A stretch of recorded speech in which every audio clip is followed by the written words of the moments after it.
പണ്ട് പണ്ടൊരു ഗ്രാമത്തിൽ ഒരു അലക്കുകാരൻ ഉണ്ടായിരുന്നു. അയാൾ ഒരു കഴുതയെ വളർത്തിയിരുന്നു. രാവിലെയാകുമ്പോൾ കഴുതയുടെ പുറത്ത് അലക്കുവാനുള്ള തുണികളും വെച്ച് ആ അലക്കുകാരൻ പുഴക്കരയിലേക്ക് പോകും. വൈകിട്ടാകുമ്പോൾ തുണികളെല്ലാം അലക്കി ഉണക്കി കഴുതപ്പുറത്ത് വെച്ച് തിരിച്ച് വീട്ടിലേക്ക് മടങ്ങുകയും ചെയ്യും. വീട്ടിലെത്തിക്കഴിഞ്ഞ് രാത്രിയാവുമ്പോൾ അയാൾ തൻ്റെ കഴുതയെ കെട്ടഴിച്ച് സ്വതന്ത്രമായി വിട്ടിരുന്നു.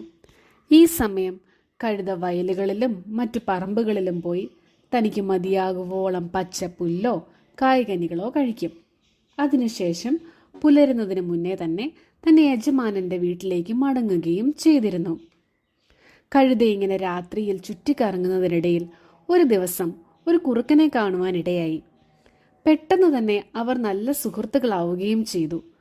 പിന്നീടുള്ള ദിവസങ്ങളിൽ അവർ ഒരുമിച്ചായി രാത്രിയിലുള്ള കറക്കം. അവർ രാത്രികളിൽ ഒരുമിച്ച് ആഹാരം തേടി കഴിച്ച് സന്തോഷത്തോടെ കഴിഞ്ഞു. അങ്ങനെയിരിക്കെ ഒരു ദിവസം രാത്രി കുറുക്കൻ പറഞ്ഞു, സുഹൃത്തേ, കുറച്ച് അകലെയായി ഒരു വെള്ളരിപ്പാടം ഞാൻ കണ്ടു. ഇന്ന് നമുക്ക് അങ്ങോട്ട് പോയാലോ? അവിടെ നിന്ന് നമുക്ക് മതിയാകുവോളം വെള്ളരിയും കഴിച്ചു മടങ്ങാം. കഴുത സമ്മതിച്ചു. അങ്ങനെ അവർ വെള്ളരിപ്പാടത്തേക്ക് പുറപ്പെട്ടു. നല്ല നിലാവുള്ള ദിവസമായിരുന്നു അത്. വെള്ളരിപ്പാടത്തെത്തി നല്ല സ്വാദിഷ്ടമായ വെള്ളരിക്കയും കഴിച്ചുകൊണ്ടിരുന്നപ്പോൾ കഴുതയ്ക്കൊരാഗ്രഹം.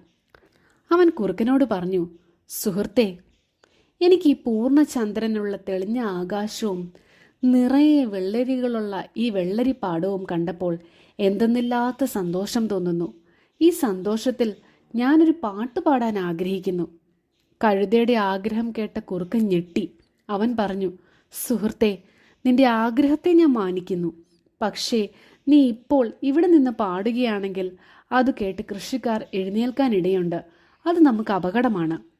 എന്നാൽ കഴുതയാകട്ടെ കുറുക്കൻ പറഞ്ഞത് ചെവി കൊണ്ടില്ല. അവൻ പറഞ്ഞു, ഒരു കാട്ടുമൃഗമായ നിനക്ക് സംഗീതത്തെക്കുറിച്ച് എന്തറിയാം? പാട്ട് പാടാനും അത് ആസ്വദിക്കാനും ഒരു കഴിവ് വേണം.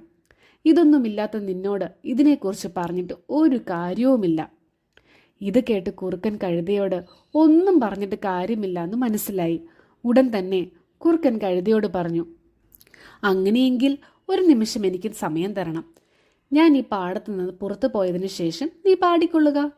അത് പറഞ്ഞു കുറുക്കൻ പാടത്തിന് പുറത്തുള്ള ഒരു വലിയ മരത്തിന് ചുവട്ടിൽ പോയി ആരും കാണാതെ ഒളിച്ചു. ഈ സമയം കഴുത തൻ്റെ മുഴുവൻ ശബ്ദവും എടുത്ത് പാടാൻ തുടങ്ങി. കഴുതയുടെ പാട്ട് കേട്ടതും കുറുക്കൻ പറഞ്ഞതുപോലെ കൃഷിക്കാർ വന്നു.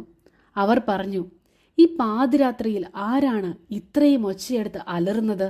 ഇത് പറഞ്ഞവർ വെള്ളരിപ്പാടത്തേക്ക് നോക്കി. നല്ല നിലാവെളിച്ചമുള്ളത് കൊണ്ട് തന്നെ പാടത്ത് നിന്നത് ആരാണെന്ന് കൃഷിക്കാർക്ക് പെട്ടെന്ന് തന്നെ മനസ്സിലായി. അവർ കല്ലുകളും വടികളും വന്ന് കഴുതയെ ആക്രമിച്ചു.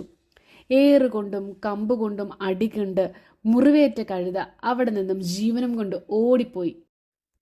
ഈ സമയം മരത്തിന്റെ ചുവട്ടിൽ ഒളിച്ചിരുന്ന കുറുക്കൻ കൃഷിക്കാർ അവിടെ നിന്നും പോയി കഴിഞ്ഞതും പുറത്തു വന്നു. എന്നിട്ട് പറഞ്ഞു, നല്ല മനോഹരമായി തന്നെയാണ് കഴുത പാടിയത്. ആ പാട്ടിന് അർഹിച്ച സമ്മാനവും കിട്ടി. ഇത് പറഞ്ഞു കുറുക്കൻ അവിടെ നിന്നും പോയി. സന്ദർഭവും സമയവും നോക്കാതെയുള്ള പ്രവൃത്തിക്ക് വിപരീത ഫലമായിരിക്കും കിട്ടുക.